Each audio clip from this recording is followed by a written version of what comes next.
Stand up, please.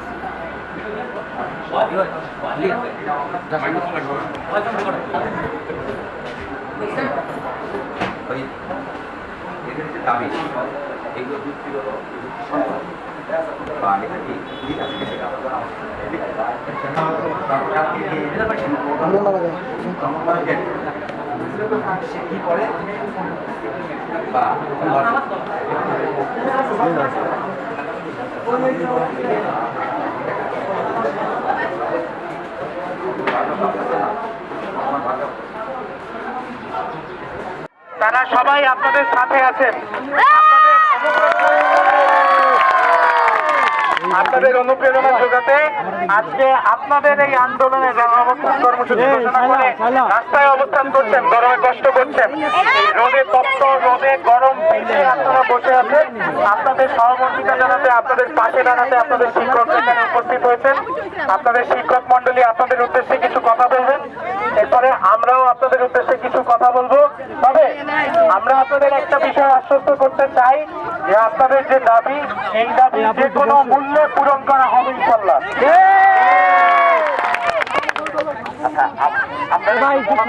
শুনেন, আসলে আপনারা স্যাররা আপনাদের সাথে এটা বুঝেন না যে স্যাররা আপনাদের পাশে নাই, তো আপনাদের উদ্দেশ্যে কিছু বলবে, আপনারা তাদের উপর ভরসা করতে পারেন, তারা ভালো কিছু আপনাদের জন্য নিয়ে আসবে। আমরা এই যে বর্তমান স্বাধীনতা এনেছি, রক্ত দিয়ে এনেছি, আর এই স্বৈরাচার মুক্ত করতে যদি আবারও রক্ত দিতে হয়, আমরা বলেছেন আবার রক্ত দেব। তবুও আমরা স্পষ্টভাবে বলতে চাই, আমরা আমাদের শিক্ষা প্রতিষ্ঠানে কোন দালাল, কোন ফ্যাসিস্ট, কোন আওয়ামী পন্থী আমরা দেখতে চাই না। প্রিয় শিক্ষার্থীরা, তোমরা সবাই অনেক ক্লান্ত, দীর্ঘ সময় যাবৎ তোমরা সকাল থেকে রাস্তায় নেমে আন্দোলন করতেছ বর্তমান শিক্ষকের বিরুদ্ধে, এবং আমরা তোমাদের এই আন্দোলনকে সমর্থন করছি। এবং তোমরা আন্দোলন রাস্তায় ব্যারিকেড দিয়া জনগণের যে দুর্বিষহ, যে দুই পাশে দেখছো কত মানুষ কিভাবে কি করতেছে, এটা না হয় এর জন্য আন্দোলনটা স্কুলের ভিতরে গিয়ে করলে আমরা তোমাদের সাথে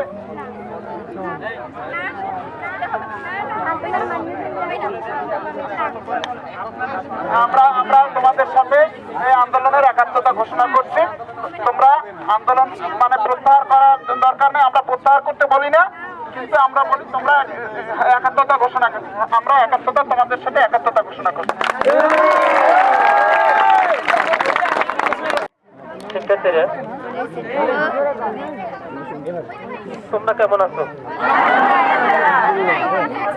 আসলে এখানে তোমরা যে উদ্দেশ্যে আজকের এই আন্দোলন, তোমরা আন্দোলনে আসছো, আসলে আমি কালকে তোমার সাথে আমি কথা বলতে চাইছিলাম, এই সমন্বয়ক যারা আছে এদের সাথে আমি কথা বলতে চাইছিলাম, 2 দিনের একটু সময় দাও, দেই কোনো কায়দাচার এখানে আসলে আমরা তো কোনো ফয়সালায় যাইতে পারি কিনা।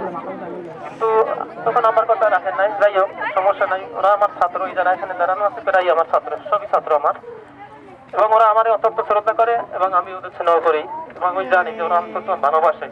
যাই হোক, পারো যাই, এখন বর্তমান পরিস্থিতি হয়তো অন্যটা মরে আছে, তবে চেষ্টা করা উচিত তার যে কোনো উপায় আমরা এখানে এনে তারপর কিভাবে কি ফয়সালা করলে ভালো হয়।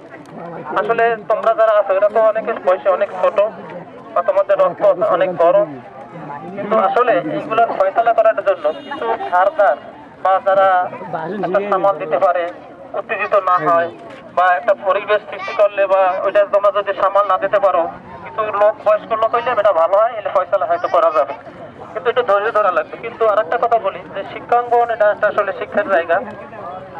আন্দোলন সে আছে, হেড টিচার আছেন, কিন্তু তা তো একের পর এক হয়তো ছুটির মেতে থাকবে, কিন্তু আসলে শিক্ষাঙ্গনের অবস্থা যদি এরকম হয়, তোমাদেরই প্রতিষ্ঠা, আমরা চাই তোমরা আসলে এখানে, আমরা শিক্ষা দিতে চাই, আমরা এখানে আসি সকাল 9টায় আসি, 3টায় আমাদের ছুটি, আমরা চলে যাই, কিন্তু তোমাদের আমরা পাই না। আমরাও চাই তোমাদের ভালো কিছু চাই, এবং তোমরা যা চাও আমি চাই, এই বলে আমি আমার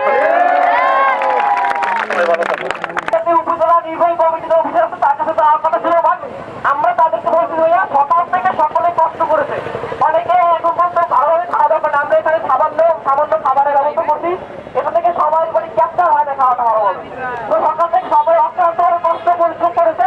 আমরা এই বিষয়টা আসতে না দিয়ে আমরা আজকে ধর্ণা আন্দোলনটা স্থগিত রেখে কালকে সকালে আন্দোলন শুরু হবে। এখানে কালকে সকাল 9টায় সকলে উপস্থিত থাকবে।